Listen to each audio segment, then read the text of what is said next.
بارك الله فيكم. اما بعد، توحید چیست؟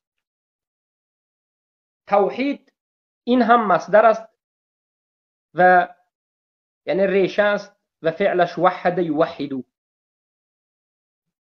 از فعل وحد یوحدو،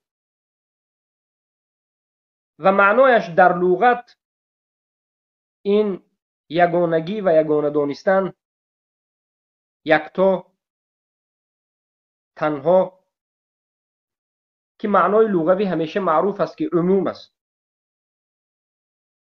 اما در اصطلاح شریعت توحید یا علم توحید چی معنی دارد؟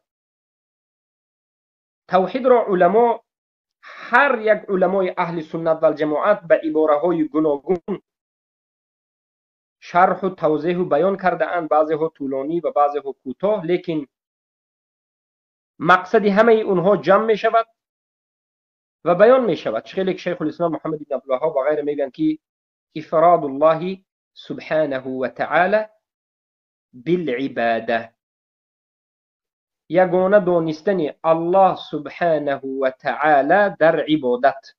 البته این معنای توحید الوهیت است، این بیان توحید الوهیت است.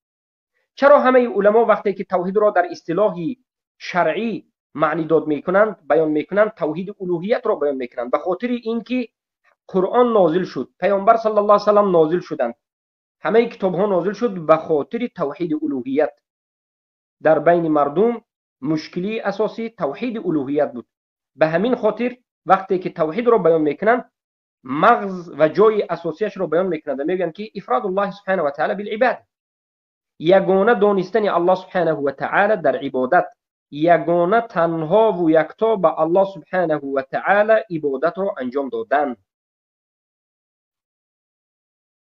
اما اگر عموما کلمه توحید را همچنین معنی داد بکنید که همه توحیدها به درونش داخل بشود، توحید یعنی یگانگی الله، افراد الله سبحانه و تعالی بالربوبیت والالوهیت والاسماء والصفات و فی حکمه و تشریعه. یگانه دانستن الله سبحانه و تعالی در ربوبیت و الوهیت و اسما و صفات، در حکمش و در قانونهای برآورده‌اش و شریعتش، و به او چیزی را شریک قرار ندادن. انا این را توحید میگه. بارک الله فیکم. از همین جا میفهمید که وقتی که یک انسان به شرک اکبر واقع شد، پس کلمه توحید معناش نابود شد. همون انسان در بالایش همون کلمه توحید تطبیق نمی شود، زیرا که توحید یگانه عبادت کردن الله و ترک شرک. بارک الله فیک.